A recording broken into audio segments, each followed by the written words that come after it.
Buenas noches, compañeros. Les saluda Manuel Herrera Mendoza desde el municipio de Santa Rosa del Sur, en el departamento de Bolívar, Colombia. Soy estudiante de doctorado en educación y el día de hoy quiero presentarles los aspectos más relevantes del tema, la educabilidad. Tema que pertenece a la asignatura o materia Enfoques Filosóficos de la Educación que dirige el doctor Cristóbal González. Partamos del concepto de educabilidad y tomaremos las palabras de García Carrasco, quien en 1987 nos dice que si mantenemos las peculiaridades de los muchos procesos aludidos y mantenemos igualmente el término educabilidad, este se carga de equivocidad. Para superar tal equivocidad, no quedará más remedio que indicar en cada caso a qué hacemos referencia. Profundizaremos teniendo en cuenta el texto Pedagogía y Educación, reflexiones sobre el decreto 272 de 1998, quien propone que la educabilidad se orienta a estimular el ser humano como sujeto de educación o sujeto perfectible.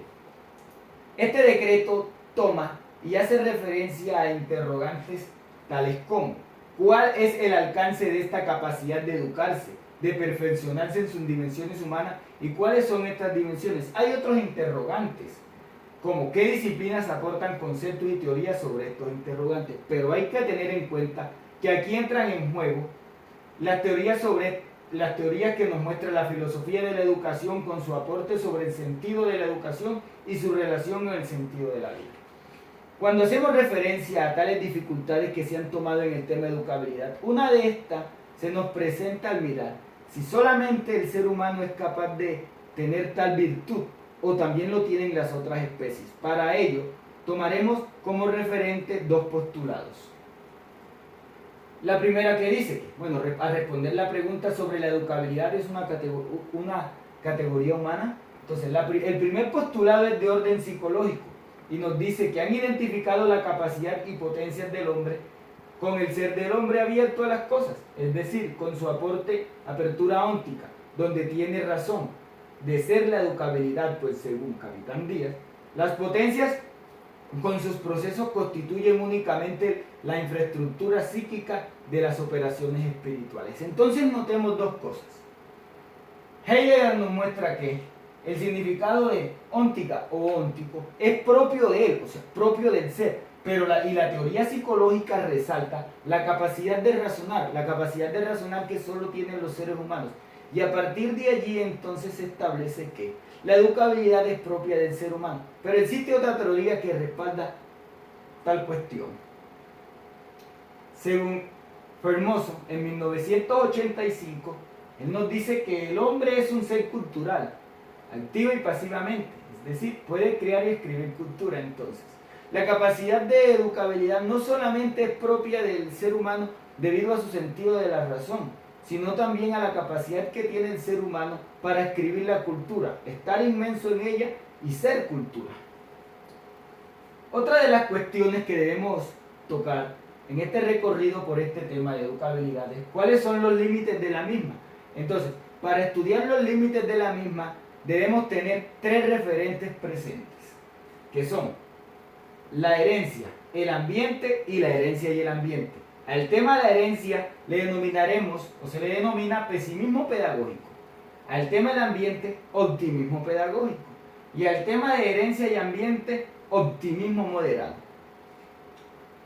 En el pesimismo pedagógico nos plantea la posibilidad de que la educabilidad es un fenómeno imposible debido a la genética. Pero observemos la diapositiva. Dice, la naturaleza es el principal factor de desarrollo humano y está determinada por la genética. Para los autores genetistas, la educabilidad como base de una intervención sobre el hombre es un propósito imaginario que no entra en el campo de la acción posible. Entonces los genetistas niegan la posibilidad que exista educabilidad, rotundamente lo hacen debido a los factores genéticos que acompañan a la especie. Contradice esta teoría el optimismo pedagógico, que se basa en dos factores. El primer factor es el sociológico. Y dice que la educación es el instrumento que permite llevar a cabo la educabilidad. Y un segundo factor es el psicológico. Y dice que toda persona humana se va configurando progresivamente. Esta teoría es respaldada por autores bastante importantes y por doctrinas de pensamiento tales como el conductivismo. Pavlov nos aporta gran cantidad de conocimientos que respaldan el optimismo pedagógico. También opinó Immanuel Kant sobre tal tema que profundizaremos en un próximo video. El optimismo moderado es la tercera de las doctrinas, que suele admitirse que la capacidad de hacerse, de autorrealizarse, de cambiar, en definitiva del hombre, no es ilimitada ni infinita. Es obvio que la carga genética, filogenética y ontogenética determinan el límite. Las cargas genéticas determinan el límite, nos dice la última teoría, pero no son radicalmente las únicas que determinan la educabilidad del sujeto, sino que también la educación, la cultura y diversos factores. Entonces la conjugación de las dos teorías anteriores la denominamos el optimismo moderado. Sigamos avanzando en nuestro tema y hablaremos de las características de la educabilidad. Son 4 las características de la educabilidad. La primera es la característica personal. Esta característica confiere a la educabilidad la categoría de exigencia individual e irrenunciable. Se genera desde la personalidad del individuo. Entonces, es el propio individuo el encargado, el autónomo y el responsable de generar la educabilidad y quien tiene las condiciones, tanto genéticas y luego las que le aporta la sociedad para llegar hasta tal factor. Tenemos una segunda característica que es dinámica y dice, todo lo que rodea influye en la construcción de su personalidad mediante la interiorización que hace de tales influye. Entonces, esta segunda característica la podemos asociar con el pensamiento del pedagogo Paulo Freire, que dice que nadie educa a nadie, nadie se educa por sí mismo, hombres y mujeres se educan mediatizados por el mundo. Tal pensamiento respalda que las características personales y dinámicas se encuentran influenciadas por los entornos sociales. Existen otras 2 características en la educabilidad.